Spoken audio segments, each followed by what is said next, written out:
É uma resposta extremamente importante, né? Que a polícia dá, que a justiça dá. Só que eu não sei se ela é do tamanho suficiente, só essa prisão. Se é preciso mais. Como é que você avalia esse resultado até aqui de um caso que chocou o Brasil? Fabiola, para mim ou pro Josias? Pode Acho que falar, é para mim. Sakamoto, estou te ouvindo. Ah, tá. Você ouviu minha Então, Fabiola, pergunta, não? não, eu ouvi, que a gente ficou na dúvida se era para mim ou pro Josias, porque a imagem acabou indo pro Josias. Mas, Fabiola, na minha avaliação, o governo, na verdade, isso não é nenhuma resposta importante, porque o governo está dando essa resposta devido à pressão popular, e não porque o governo acreditava que deveria dar essa resposta. Se o governo acreditasse, logo depois das imagens terem vindo a público, eles teriam afastado, prendido, sabe, indiciado já a pessoa que fez isso. Ele tá fazendo isso porque foi pressionado. Ele não tá fazendo isso porque ele queria isso logo de cara. Ele tá fazendo isso por base em pressão, como aconteceu em outros casos. Um bom governo, um governo que age de forma a atender o que está previsto na Constituição e na lei, ele não espera o Twitter, o X, no caso, né, o Instagram, os grupos de Zap, de Telegram, ele não sente o humor das massas para cumprir a lei, né? Ele, na verdade, cumpre a lei a despeito do humor das massas. O cumprimento da lei não é com base no número de curtidas ou com base no número de compartilhamentos de uma notícia. Ela precisa acontecer independentemente. É para isso que o Estado existe. Caso contrário, transferimos o poder de uma vez, como muitas pessoas desejariam, para o Elon Musk ou para o Mark Zuckerberg de uma vez. E transforma em governos mundiais que eles vão reger de acordo com o número de compartilhamentos e, é claro, de acordo com o algoritmo com as quais eles controlam essas redes. Né? Então, o que que acontece? Nós temos um governo que foi respondendo de forma reativa, né? E aí ele responde de forma reativa de acordo com a pressão popular de um grupo específico, né? Que é dos seus próprios eleitores. Fabiola, a gente está vendo o governo do estado de São Paulo implementar uma política de alta letalidade policial desde o ano passado, desde o início. Né? Você teve a Operação Verão e a Operação Escudo, que, vamos ser sinceros, foi muito pior do que jogar a pessoa da ponte. O rapaz que infelizmente foi jogado, felizmente sobreviveu, sabe? Agora, você tem dezenas de pessoas, muitas delas inocentes, que foram mortas a queima-roupa. E o menino Ryan, de 4 anos, que estribuchou com as tripas de fora, jogando futebol na frente da casa dele em Santos? E o pai dele, que usava 2 muletas e foi morto 9 meses antes? E tantas e tantas e tantas pessoas que não tinham nada a ver com a história, nada a ver com crime organizado, mas pelo fato de morarem na periferia e de serem pobres, morreram. O governo não fez nada. A maior parte da população paulista, na qual eu me incluo, porque eu sou paulista e paulistano com orgulho, também não fez nada. Sabe? E agora, porque ganhou as redes sociais, porque jogou. Gente, eu ainda tô, na verdade, bege com essa informação. Tem outras pessoas que são mortas, tipo, diariamente, que são com a informação de que este caso do arremesso do homem, que é claro que é chocante, mas repito, gente, isso é chocante, mas não é tão chocante do que 11 tiros nas costas. Mas naquele caso, tudo bem, porque o cara tinha roubado um homo. Vocês estão entendendo o nível de doentia da nossa sociedade? A gente tá matando gente, preto pobre. É tipo, a torta e direito, a gente não, a polícia militar de Tarcísio de Freitas está matando preto e pobre a torta e direito, e o pessoal não dá. Agora o negócio viraliza nas redes sociais, porque joga.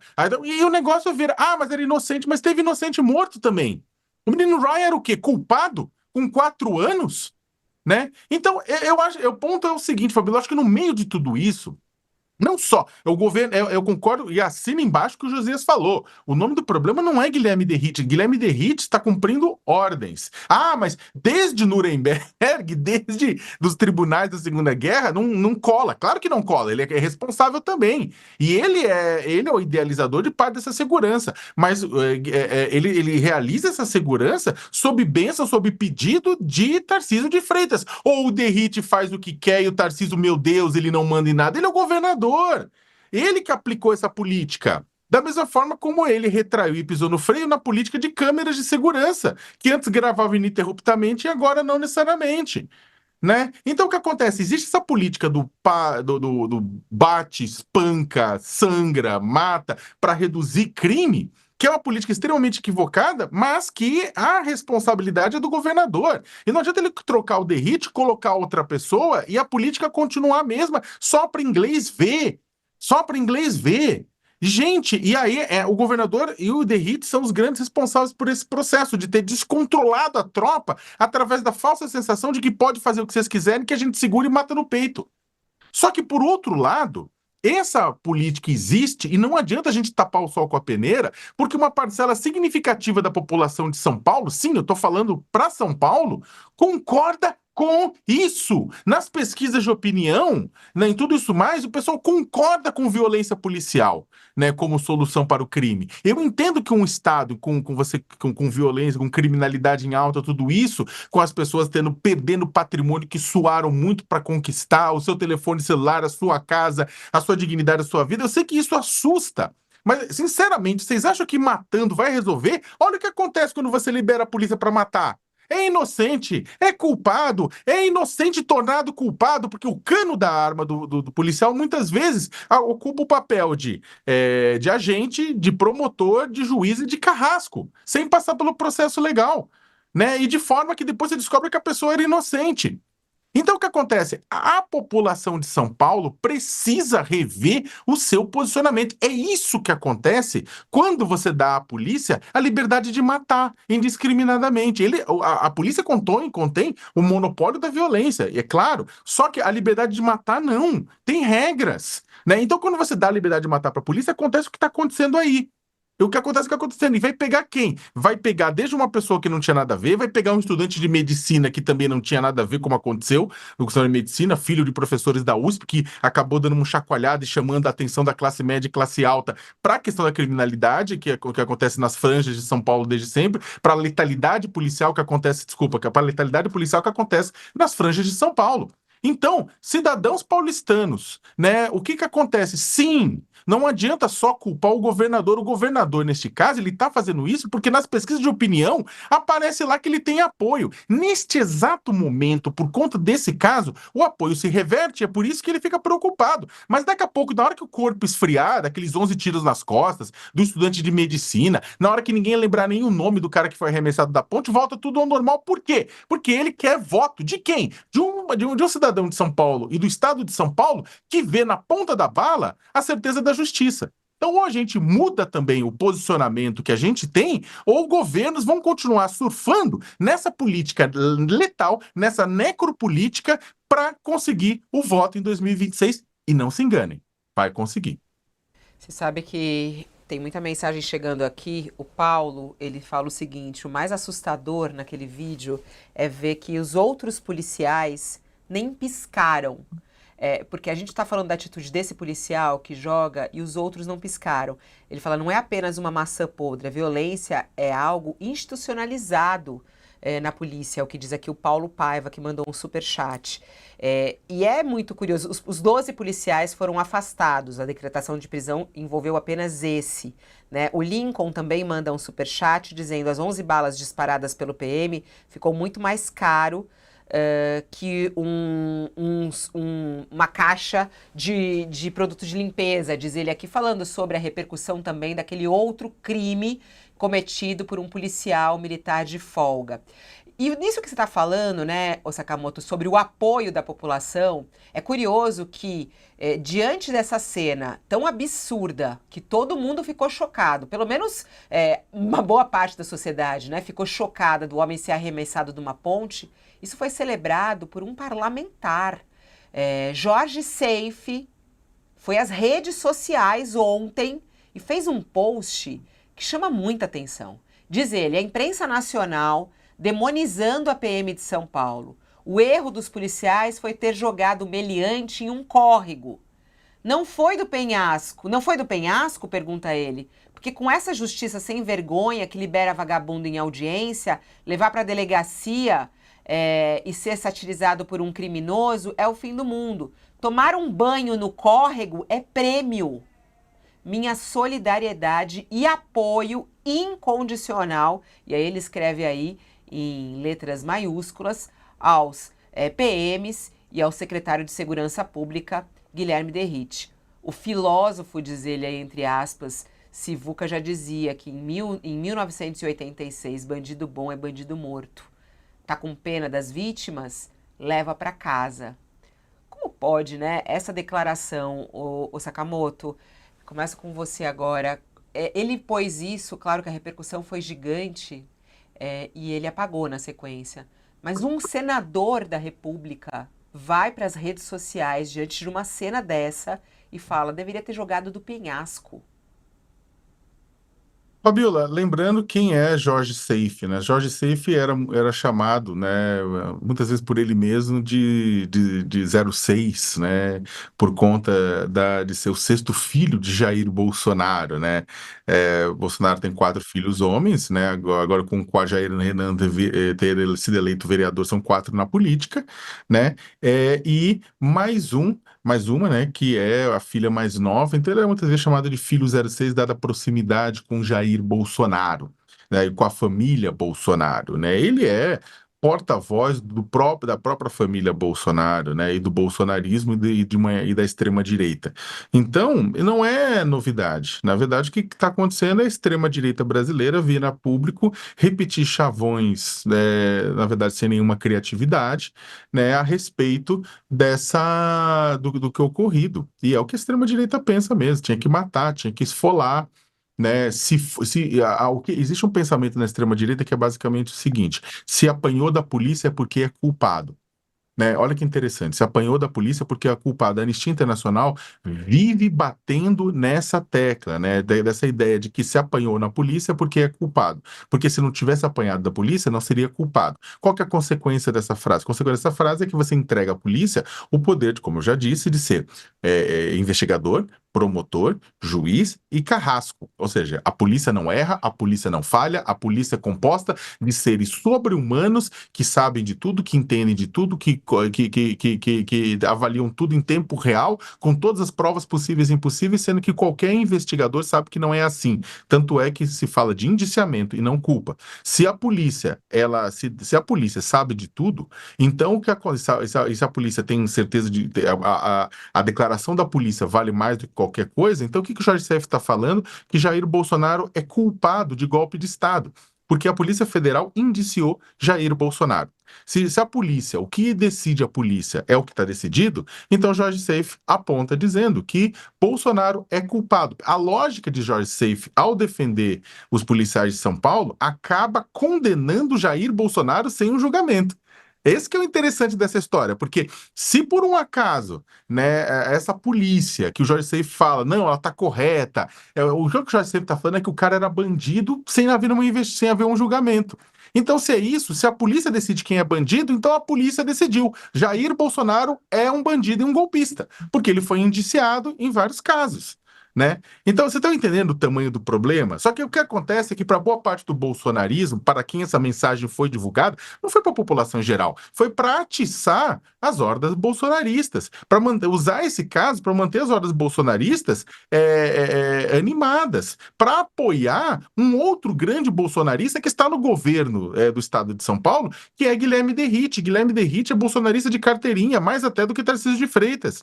Né? Ele é um bolsonarista que acredita também em toda a cartilha da extrema-direita. Então, o que acontece é que, na prática, o que o Seife está fazendo? O Seife, filho 6 de Bolsonaro, filho 06 de Bolsonaro, está ajudando Guilherme Derrite, que é um bolsonarista numa posição estratégica para o governo Bolsonaro. Por quê? É ótimo para que o governo Bolsonaro tenha comando sobre a maior força policial do Brasil, que é a Polícia Militar do Estado de São Paulo. Né? Então, ele tá dando esse apoio. Ah, mas aí apagou porque se arrependeu. Não, não se arrependeu, não. Cumpriu a sua função, circulou, virou print, circulou nas redes bolsonaristas, né? Circulou loucamente, não precisa mais, tira para não ser também saco de pancada da imprensa e do campo democrático da sociedade, né? Porque a sociedade vai bater, que absurdo é esse? Jorge Seife, inclusive, que foi denunciado, cargo nas cordas, né? né? Vai ter o julgamento no TSE. Então, o que que acontece é que esse tipo de declaração dele, Fabiola, serve só para atiçar o bolsonarismo raiz e para tentar proteger o derrite, para surfar em cima disso e para fazer com que a população uma parte da população que está pensando, poxa, olha esse exagero, olha, não é exagero não, volta para cá, né? Bandido bom é bandido morto. Repito, se a polícia é quem passa a decidir quem é culpado e quem é inocente, então Jorge Seif condenou Bolsonaro.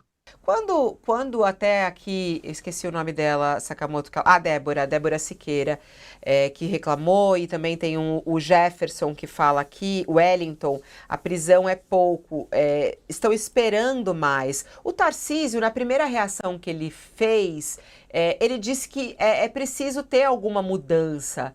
Você tem alguma esperança, ô Sakamoto, de que haja alguma mudança da polícia de São Paulo diante desses últimos casos? E aí a gente até pega essa última imagem, não sei se a gente já tem disponível, Natália, a gente tocou no Abre, dessa senhora de 63 anos, agredida pelos policiais numa abordagem policial. Ela saiu toda ensanguentada. Foi uma abordagem policial, ela estava ali defendendo o filho dela, ela desarmada, e aí a gente vê. Olha, ela ali, ela tá de vermelho ali, ó, ela ali, ó, de moletom vermelho, e o policial empurra, chuta. Você tem alguma expectativa? Isso aconteceu depois de tudo que a gente está falando. Isso foi ontem. E aí, Sakamoto, você tem alguma esperança da polícia de São Paulo mudar o seu comportamento? A minha esperança da Polícia de São Paulo mudar o comportamento é do mesmo nível da população de São Paulo mudar o seu posicionamento, Fabiola, ou seja, zero. Não no curto prazo, que no longo prazo é claro que a gente apoia, caso contrário a gente não ia estar aqui, né? A gente acredita na evolução da sociedade, que as pessoas passem a raciocinar com a cabeça e não com o WhatsApp, né? Mas é isso aqui, isso não vai. Enquanto você tiver eleitorado que bata palma para coisas assim, a população vai. Você tem governos que vão continuar aplicando, porque caso contrário, as pessoas estariam às ruas. Fabiola, uma situação, uma sociedade como a brasileira, que mata preto e pobre com a torta e direito, que espanca velhas senhoras, que acha que a polícia pode fazer acontecer, que grupos de extermínio, muitas vezes compostos por policiais, que milícias, muitas vezes compostas por policiais, acabam tomando o poder de comunidades, isso já seria tema para que a população de São Paulo parasse tudo e fosse protestar nas ruas, a população do Rio de Janeiro, do PL, a população da Bahia, do PT, todos eles com polícias extremamente letais, não é só São Paulo, né? Já seria o suficiente para o pessoal ir para as ruas, né, e protestar. Só que boa parte das pessoas concordam, ou boa parte das pessoas estão tão cansadas da violência que falam, deixa, não é comigo mesmo, ainda não é com você, tá? Ainda. Porque a única certeza de um Estado que galga e escala a violência é que uma hora a violência chega com você, sim. Como chegou com um estudante de medicina na Vila Mariana, morto a queima-roupa por um policial que simplesmente atirou nele no abdômen dele para contê-lo. Quando qualquer cartilha de ação policial fala que isso é um absurdo completo.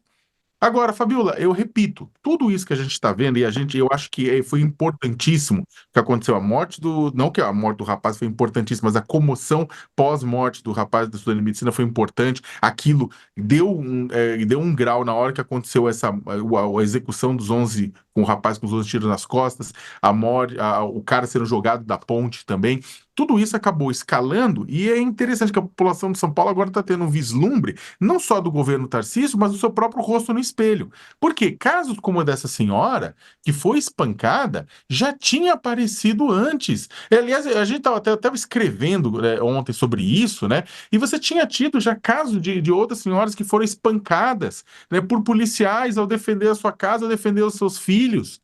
Isso nos últimos anos. Sabe? Então, o que acontece? Nada disso que está acontecendo é novidade. O governo não está nem aí, o governo vai continuar. Concordo com o Walter, jogou cortina de fumaça, segue o jogo, não vai mudar, vai tentar só dar uma enganada, vai contar que aqui e ali, ó, não, joga aqui informação, joga ali informação, vamos dizer que estamos fazendo algo, etc e tal, mas até o pessoal esquecer. E desculpa, preto pobre se esquece rápido numa sociedade como a brasileira, né? Crianças que são executadas por balas perdidas de policiais e de militares também morrem, também são esquecidas rapidamente. Então vai ser isso, o pessoal vai esquecer. E por que vai esquecer? Porque quer esquecer. Esse é o pior de tudo, para terminar, Fabiola. E eu repito, eu acho que isso a gente tem que entrar nos ossos. Não é todo mundo, não estou generalizando. Mas, infelizmente, o governo de São Paulo faz isso porque uma parte da população aceita. Se o pessoal não aceitasse, não tinha isso. Olha, 10 horas e 44 minutos, mais um intervalo para quem está conosco aqui na TV. E já voltamos.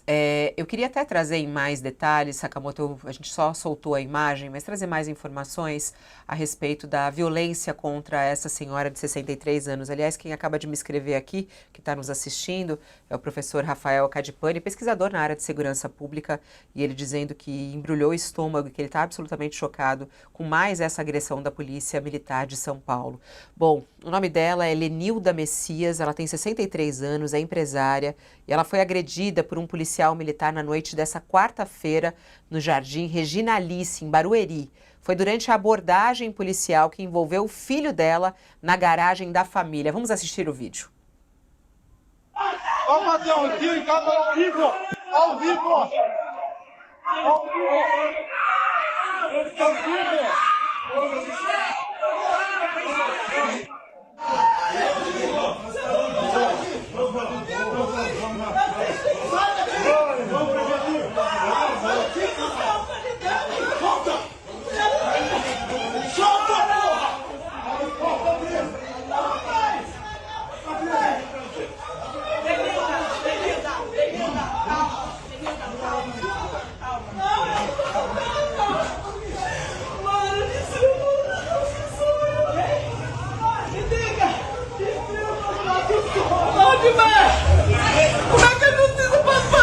Bateram até na senhora aí, ó. Olha, senhora, misericórdia!